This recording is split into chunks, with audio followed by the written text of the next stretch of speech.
Karena pada waktu itu Indonesia lagi krisis. Oh iya, Tahun 98 ya, iya krisis, betul, ya. iya betul. Jadi Aduh. sebelum krisis itu satu dolar itu sekitar Rp2.000. One Talk, 1000 Talk. Hello Oners, berjumpa lagi dengan kami dalam 1000 Missionary Movement East Indonesia YouTube channel. Dan bersama dengan saya Henry Karawan, kita berada dalam sebuah program One Talk, 1000 Talk. Dan pada kesempatan kali ini kita bersama dengan narasumber yang luar biasa, di mana sudah begitu lama berkecimpung dalam dunia pelayanan, bahkan juga dalam pekerjaan menjadi contoh dan teladan di mana tempat di mana beliau bekerja. Dan sebelum kita lebih dalam lagi bercakap-cakap dengan kita punya narasumber yang luar biasa ini, saya undang kita sama-sama untuk berdoa. Mari kita berdoa. Tuhan Bapa kami dalam sorga, terima kasih banyak atas kesempatan yang Tuhan izinkan boleh terjadi di saat ini bersama dengan narasumber kami yang Tuhan sudah izinkan boleh bersama dengan kami di siang ini. Dan kami akan mulai dalam podcast ini, biarlah Tuhan akan bersama menuntun sehingga baik kami yang melakukan podcast ini diberkati oleh Tuhan, bahkan sahabat-sahabat Oners juga yang mendengarkan boleh diberkati lewat podcast ini. Terima kasih Tuhan, inilah doa kami dalam nama Tuhan Yesus. Amin. Ya, jadi puji Tuhan ya, kita sama-sama di sini kita punya narasumber yang kali ini kita datangkan dari jauh. Kita datangkan dari jauh. Ya, boleh mungkin Abang perkenalkan diri dulu kepada sahabat-sahabat kita, sahabat-sahabat Oners. Kira-kira ini siapa ini kira-kira? Shalom Oners, perkenalkan nama saya Glenn Sianipar. Ini Abang Glenn Sianipar. Ya, datang dari mana ini Bang? Kalau saya dari Jakarta. Dari jauh ya Bang. Jauh. Dari Jakarta, dan pas ada kegiatan di sini. Betul. Dan kebetulan juga saya yakin ini bukan kebetulan, Tuhan yang tuntun beliau ke sini sehingga ya boleh bersama-sama dengan kita ya. Jadi saya mau tanya nih Bang, kira-kira ini Abang kan misionaris nih ya. Misionaris, puji Tuhan. Kira-kira Abang dilatih di angkatan berapa dan tahun berapa? Wah, saya termasuk angkatan lama nih. Saya dilatih di Filipina. Kampus angkatan ke-11. Tahun 1998. Waduh, lahir belum? Tahun 98 ya. Saya masih kecebong itu, masih begini-begini mungkin ya. Saya lahir tahun 92, berarti saya masih umur sekitar 6 tahun ya. Pas mau Abang mungkin baru mau masuk sekolah. Abang sudah langsung di dunia pelayanan, luar biasa sekali ya Bang. Nah, kira-kira nih Bang, waktu apa motivasi Abang sehingga memilih untuk bergabung dalam dunia pelayanan khususnya di 1000 Missionary? Oh, itu adalah satu momen yang tidak pernah saya lupakan. Sepertinya kebetulan, tapi seperti kita bicara tadi, ini bukan kebetulan. Saya anggota Jemaat Keramat Pulau di Jakarta. Jadi saya sudah lupa tanggalnya, tapi hari itu adalah Sabat puasa. Nah, karena Sabat puasa tidak ada potluck, akhirnya oleh salah seorang ketua jemaat kami dikumpulkan ke dalam ruangan gereja. Lalu ternyata diputarkan film video promosi 1000 Missionary. Dari Filipina itu Bang? Dari Filipina. Jadi waktu saya lihat video itu, hati saya tergerak. Lalu saya katakan dalam hati, saya mau ikut pergerakan ini. Itulah awal saya mau ikut pergerakan 1000 Missionary Movement. Jadi sahabat-sahabat Oners, sedikit informasi yang saya mau sampaikan bahwa di tahun itu di Indonesia belum ada kampus 1000 Missionary ya. Jadi waktu itu masih berpusat semua di Filipina. Dan luar biasa sekali dari sebuah video ya Bang. Betul. Dari sebuah video promosi luar biasa. Ternyata Tuhan juga boleh bekerja memanggil orang dalam pelayanan hanya lewat video. Nah, pertanyaan saya yang berikut adalah kira-kira ada pergumulan apa waktu itu? Kira-kira bagaimana situasi, perasaan dan pergumulan yang Abang rasa waktu mau join? Ada nggak pergumulan-pergumulan yang dirasa? Oh, pergumulan saya banyak sekali.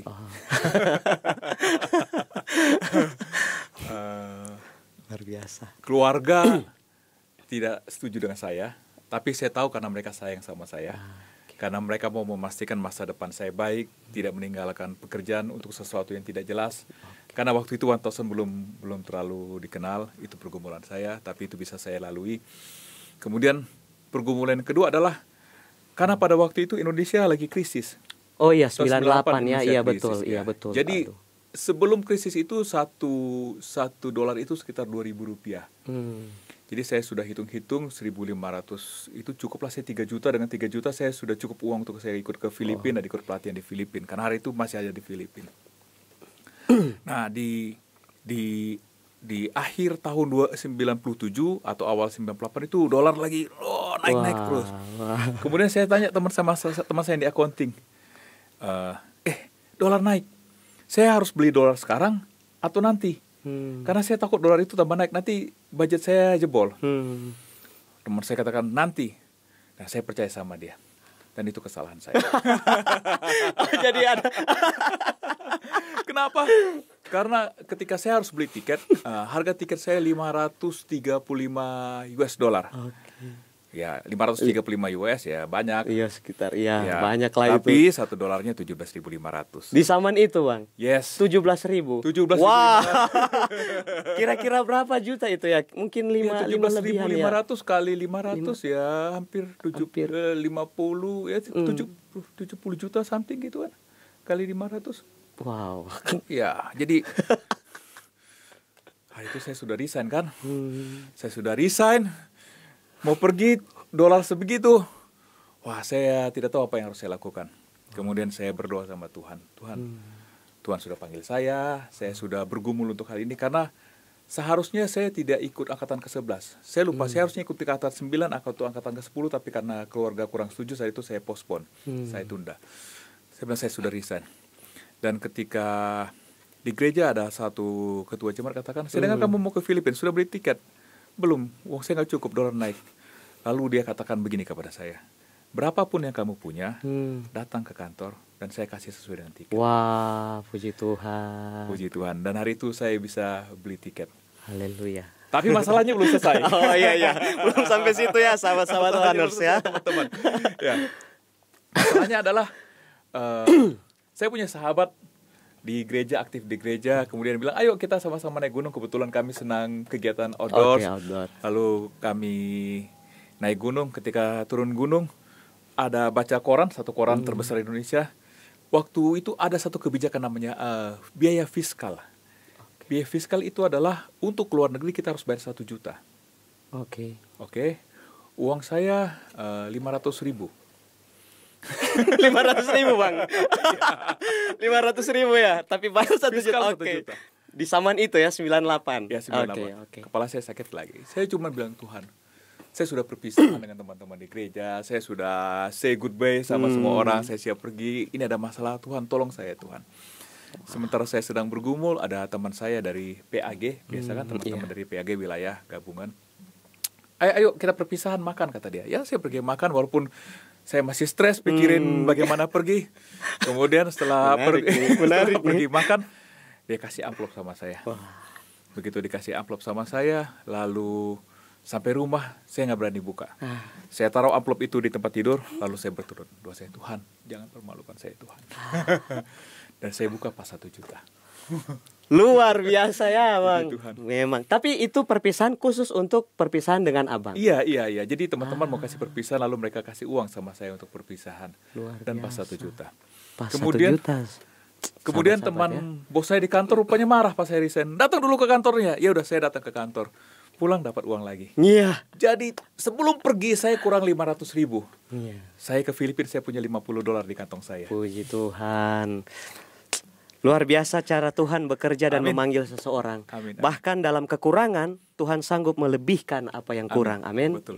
Itulah luar biasa ketika seseorang mengambil keputusan untuk pergi melayani Tuhan. Luar biasa sekali. Nah, kemudian ini Bang, kira-kira Abang itu umur berapa di tahun itu? Saya sudah umur 26 ketika saya 26 bergabung. ya. Jadi saya sudah bekerja. Oke, sudah bekerja dan di umur 26 tahun Baru saya berangkat. memutuskan untuk berhenti pekerjaan. Ya, saya resign dari pekerjaan saya tanpa jaminan akan dapat pekerjaan baru untuk pergi melayani. Ya, butuh iman. Itu alasan keluarga saya protes sama saya. Karena waktu itu orang-orang kan di PHK kan. Iya. Sementara orang di PHK, orang cari pekerjaan susah-susah, saya resign. Wow. Padahal tidak ada perintah untuk resign dari abang, untuk dari atasan maksudnya. Nggak ada, karena memang saya resign hanya untuk bergabung dengan 1000 Missionary Movement. Di saat banyak orang yang di-resign dan banyak orang yang di PHK. Oke, di PHK. Dan banyak yang mencari pekerjaan nggak dapat karena lagi resesi ekonomi pada waktu itu.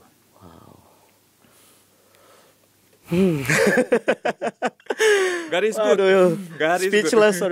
Speechless saya. Luar biasa. Ini memang butuh iman juga ya, kalau dalam pelayanan berjalan bersama dengan Tuhan, kita perlu melangkah dalam iman. Luar biasa. Nah, sekarang ini ya Bang, kalau misalnya waktu sudah sampai di sana.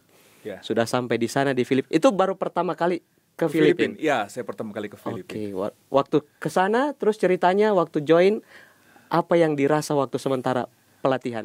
Berapa lama pelatihan Bang? Kira-kira? Pelatihan 2 bulan.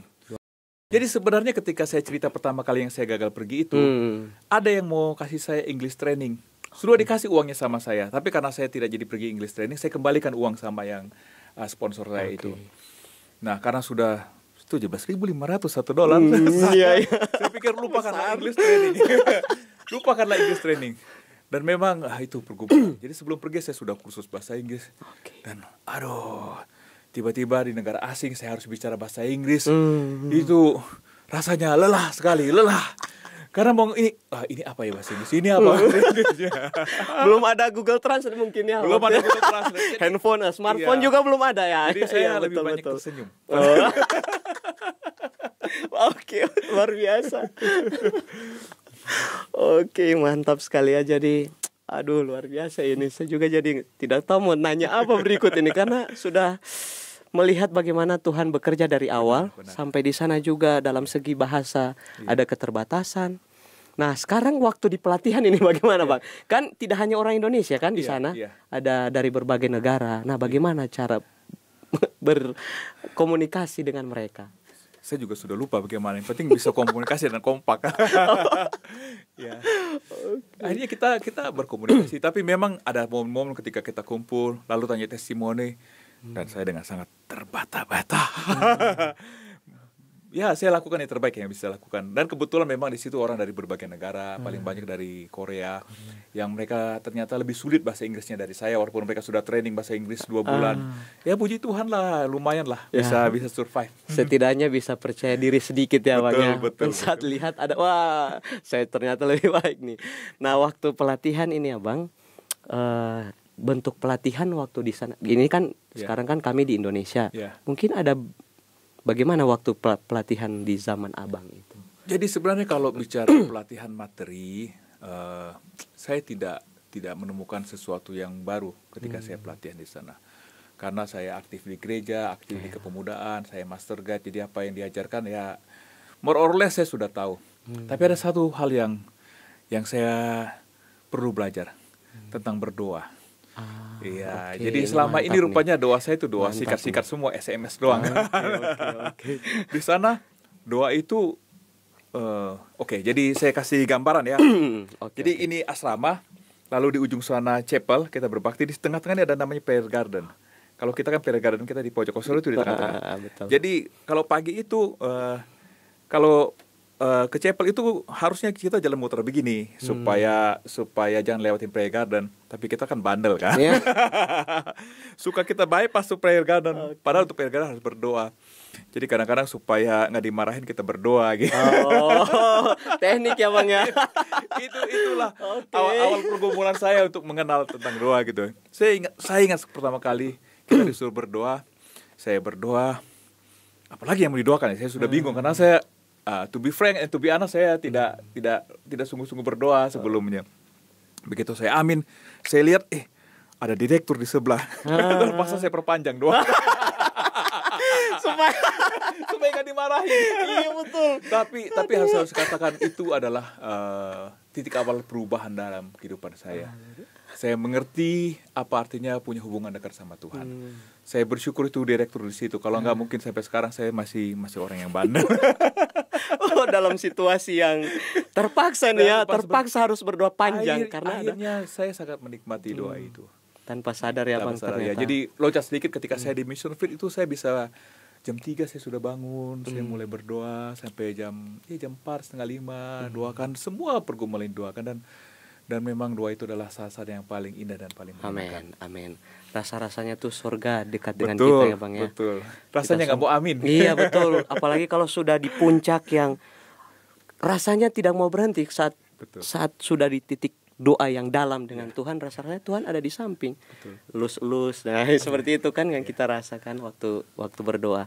Nah, pas tadi sudah disinggung nih mengenai ladang penginjilan. Nah, ladang penginjilan Abang di mana? Oke, pertama kali saya dikirim ke sebuah pulau namanya Pulau Balut. Itu di Filipina. Di Filipina. Dulu namanya Davao del Sur atau Davao Selatan. Sekarang jadi ada pemekaran provinsi juga rupa jadi Filipina. Sekarang kalau nggak salah namanya Davao Continental atau apa saya sudah lupa. Jadi sudah ada pemekaran, tidak Davao del Sur lagi. Alasannya saya dikirim ke situ sederhana. Karena ternyata banyak orang Indonesia yang zaman dulu kan nggak ada batas, jadi mereka pergi ke sana, mereka tinggal di sana, mereka beranak pinak di sana, jadi mereka kirim saya ke pulau itu. Karena mereka pikir ini orang Indonesia, ini ada misionaris di Indonesia, biarlah sesama orang Indonesia saling berkomunikasi untuk memenangkan. Tapi masalahnya, saya kasih sekali aja. Ini menarik ini Waners. Masalahnya adalah mereka lahir dan besar di Filipina. Mereka tidak tahu bahasa Indonesia, mereka cuma tahu bahasa Sanger.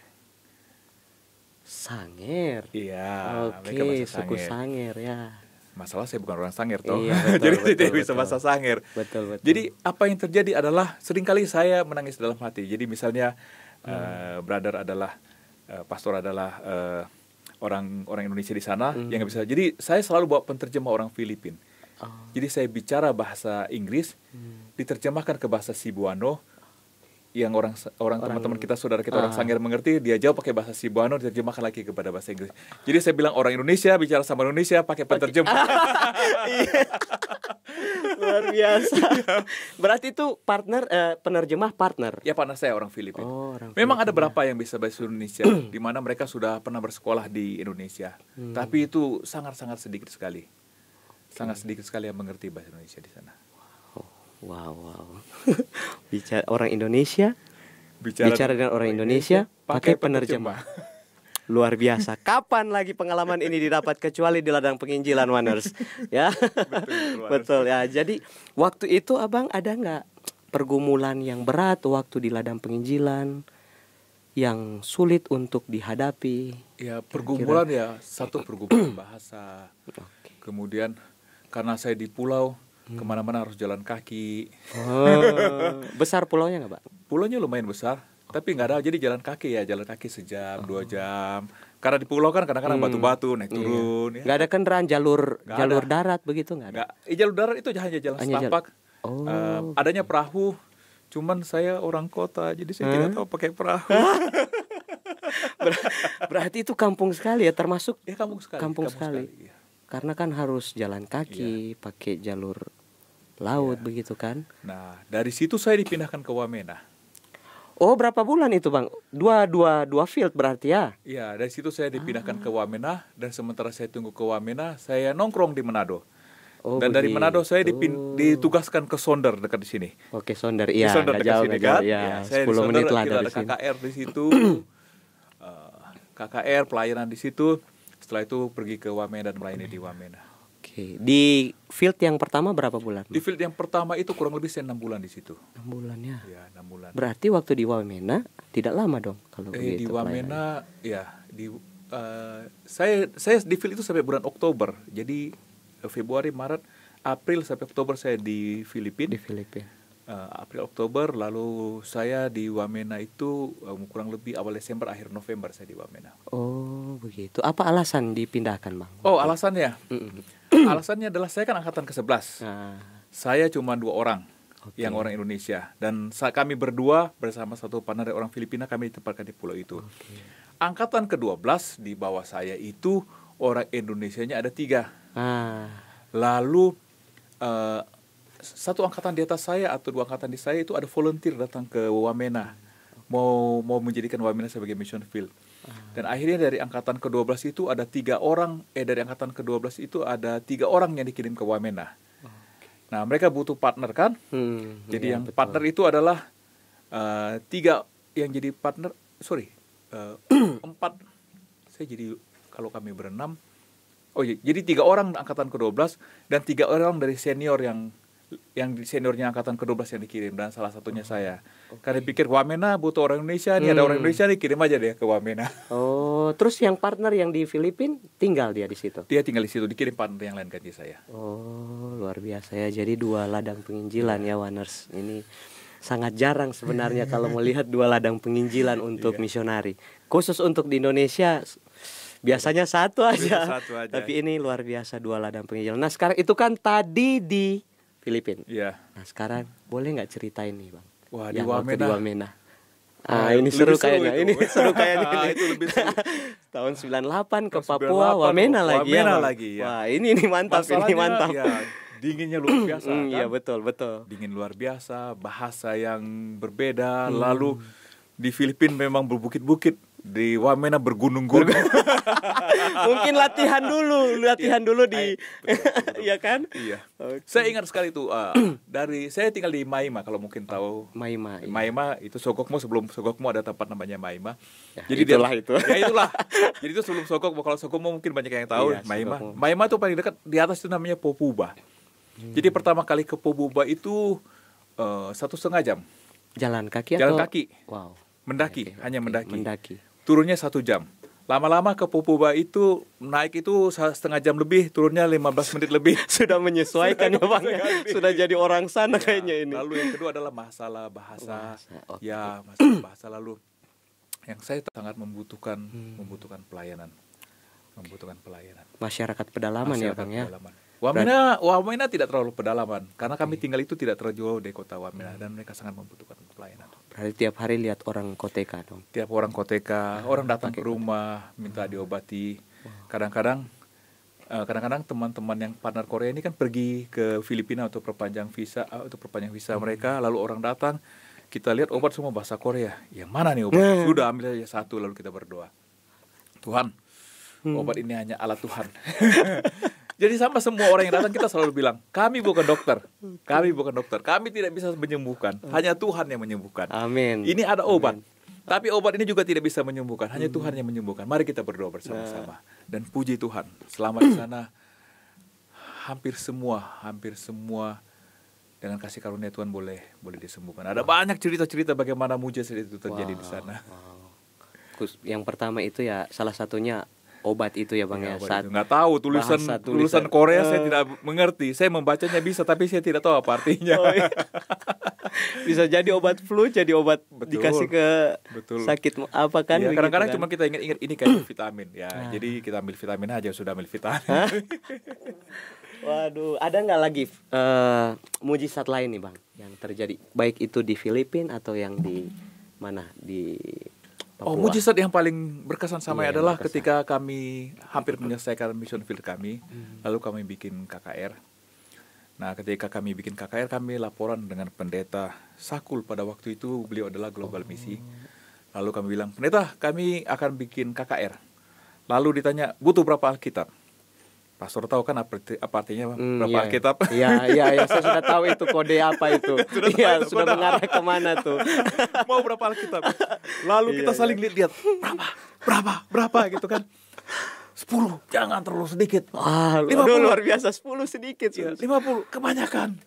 Akhirnya gimana jadi berapa? Udah 30 pastor. Ya saya kirim 30. Dan dikirim 30 Alkitab. Jadi Waktu KKR itu khotbahnya disiapkan oleh Pastor Ji, direktur pertama dari 1000. Dia minta saya untuk yang berkhotbah karena kalau dia berkhotbah bahasa Inggris, saya terjemahkan ke bahasa Indonesia, terjemahkan lagi ke bahasa Wamena terlalu panjang. Iya. Jadi saya di briefing sama dia isi khotbahnya, lalu saya khotbah bahasa Indonesia, lalu diterjemahkan ke bahasa setempat oleh satu penterjemah. Masalahnya adalah saya kena malaria. Waduh, saya tahu nih, saya pernah kena malaria loh. Saya tahu rasanya bagaimana malaria. Saya kena malaria. Jadi pagi-pagi itu saya menggigil sampai jam 10. Jam 10 saya agak enak. Pastor Ji panggil saya. Ini isi khotbahnya. Jadi saya berusaha saya cerna khotbah lalu makan siang. Habis itu saya menggigil lagi. Menggigil lagi sampai kurang lebih jam 4, jam 5 saya menggigil. Habis itu agak sehat, saya mandi, lalu saya siap-siap lalu saya berkhotbah. Dan ketika saya berkhotbah, Pastor Jim memastikan apa yang saya khotbahkan sesuai dengan dia bilang. Dia duduk di situ, dia minta salah satu partner untuk menerjemahkan khotbah. Iya, betul. Lalu setelah selesai khotbah, saya menggigil, saya langsung pulang ke asrama. Begitulah tiap hari begitu, tapi minggu. Pada saat khotbah tidak menggigil. Ya. Sebelum selesai menggigil. Ya. Dan saat di briefing saya sehat. Habis di briefing menggigil lagi. Waduh, ini kayaknya seperti mujizat lagi ini ya, Bang ya. Lalu dibikin panggilan dan puji Tuhan 26 kalau tidak salah yang dibaptis. Wow. 26 yang dibaptis. Nah, ketika 26 dibaptis kan ini masih ada hutang 4 kan? Iya, betul. Puji Tuhan, sahabat berikutnya 2 orang dibaptis. Wow. Dan sahabat terakhir kami di sana 2 orang dibaptis. Jadi pas 30. Wow. Jadi kami senang dan kami menyesal. Kami senang karena kami bilang 30, dapat 30. Kami menyesal kenapa iman kami hanya 30. Betul. betul ya. Harusnya imannya lebih besar dari 30 karena Tuhan siapkan, bukan? Iya, betul. Tuhan siapkan. Luar biasa. Sahabat-sahabat Oners, lihat bagaimana cara Tuhan bekerja hanya lewat sebuah percakapan ya, antara 30, 50, 10, tapi pas tetapkan 30, ya Tuhan kasih 30. Puji Tuhan. Jadi ternyata kalau masalah jiwa jangan main-main dengan Tuhan. Tuhan pasti bisa kasih ya, asal kita butuh iman dan bekerja juga untuk memenangkan jiwa. Luar biasa sekali, itu pengalaman yang tidak pernah tergantikan ya, Bang ya. Betul. Pengalaman yang luar biasa. Dan waktu selesai dari sana kembali ke Filipina. Saya nggak sempat. Nggak sempat ikut. Iya. Jadi tiket pulang saya sudah hangus. Jadi saya tidak pernah ikut penamatan. Sedih sekali.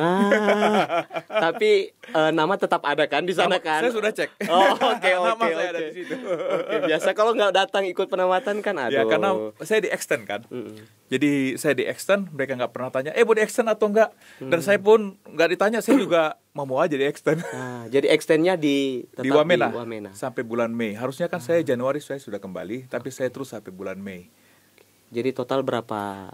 Ya, setahun 3 bulan lah kurang lebih. Setahun di Wamena kurang lebih ya setengah tahun lagi di Wamena ya. Oke. Waduh. Luar biasa. Jadi kalau waktu di sana di Wamena itu kan kalau Indonesia khususnya kampus Manado, itu kan pertama kali kan di sana. Ya, di Sogokmo itu. Di Sogokmo. Ya. Itu berarti bisa jadi Abang juga salah satu gerejanya sudah ada. Gerejanya sudah ada. Jadi tapi ya kami membuka. Jadi kamilah angkatan pertama yang dikirim sebagai misionaris, lalu ada angkatan berikutnya. Lalu angkatannya Pastor Sony Maromon, mereka mulai pelatihan untuk orang lokal, dan itulah cikal bakal 1000 Missionary itu didirikan. Jadi ada satu orang yang survei, kami yang pertama bekerja di situ, lalu ada berapa berikutnya, dan akhirnya puji Tuhan ada kampus di sana dan sekarang ada di sini. Ya, puji Tuhan, sekarang sudah lebih dari 1 kampus di Indonesia. Amin. Bermula dari pelayannya Bang Glenn ini salah satu dari mungkin bisa jadi pionir untuk berdirinya 1000 Missionary Movement di Indonesia. Puji Tuhan, Tuhan gunakan. Itu sebabnya tadi waktu saya bilang di awal, beliau ini sudah punya banyak pengalaman di dunia pelayanan ya Bang ya. Wow, luar biasa. Nah sekarang ini Bang, saya mau tanya nih, setelah selesai dunia pelayanan di 1000, tapi kan tetap once missionary, always missionary. Nah yang saya mau tanya nih, sekarang sudah di dunia pekerjaan nih Bang kan, sudah di dunia berkeluarga, bagaimana nih mau menghidupkan once missionary, always missionary? Jadi ya sebagai once missionary saya tetap menjadi misionaris dimanapun kita berada. Seperti salah satu tujuan daripada 1000 adalah supaya ketika kita kembali ke gereja kita menjadi apa istilahnya? Jadi pendorong, penyemangat apa di dalam gereja. Jadi tetap pelayanan di gereja. Ada banyak pelayanan di gereja yang saya jalani. Kemudian terlibat juga dengan teman-teman senior. Jadi ketika kampus ini baru dimulai di Jakarta bersama teman-teman yang lain, kami promosi dari gereja ke gereja. Kami memfasilitasi teman-teman yang mau pergi, bantu mereka cari dana. Kadang-kadang kalau kurang kita tombokin dikit.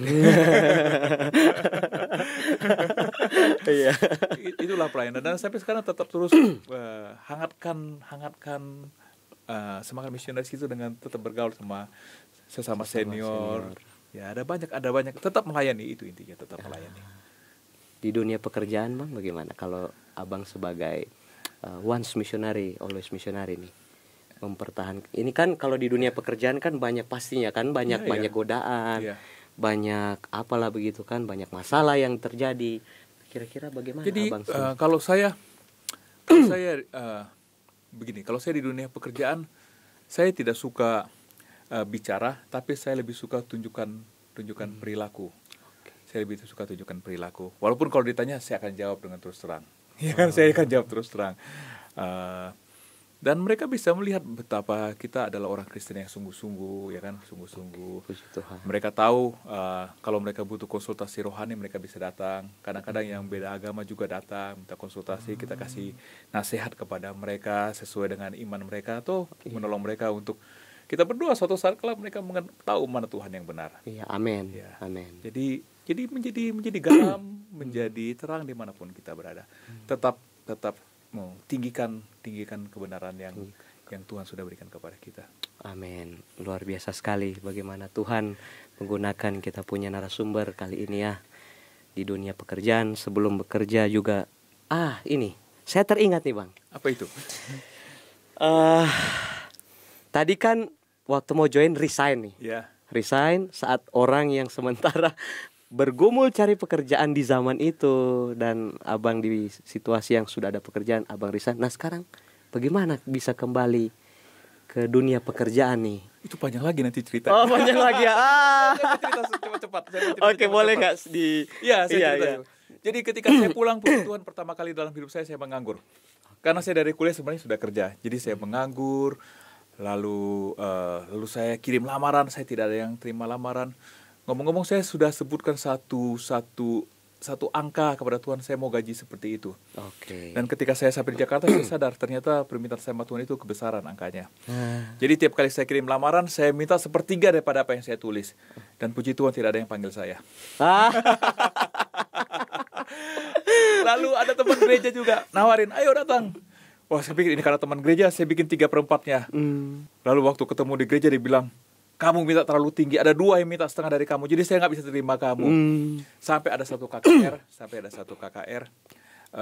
ada teman minta tolong saya bikin Excel, jadi saya bantu dia formula Excel. Terus karena saya bantu, rupanya dia terkesan, dia bilang, saya punya teman yang sedang cari orang yang mengerti komputer. Lalu saya ketemu sama orang itu, lalu orang itu senang, dia katakan nanti country director, jadi pemimpin tertinggi di Indonesia akan ketemu. Wow. Tadi saya ceritakan saya di Filipina kan bahasanya Tagalog English, ya kan. Kebetulan interview saya ini orang Texas. Jadi kalau orang Texas itu aksennya agak susah. Jadi waktu dia ngomong panjang lebar, saya cuman saya tidak mengerti dia ngomong apa. Tapi ada satu hal yang saya mengerti dengan jelas. What is your expectation? Berapa yang diharapkan? Saya diam. Lalu saya bilang begini, saya berdoa sama dia, Tuhan, ampuni saya Tuhan, selama ini saya tidak percaya sama Tuhan. Saya sudah minta satu angka, tapi saya selalu minta lebih rendah. Hari ini saya mau minta angka yang saya doakan sama Tuhan. Tapi Tuhan, saya kan trauma juga kan. Jangan permalukan saya. Saya sebutkan angka itu, dia lihat saya lihat dia, saya mulai takut. Aduh, kayaknya saya sudah salah nih. Gitu.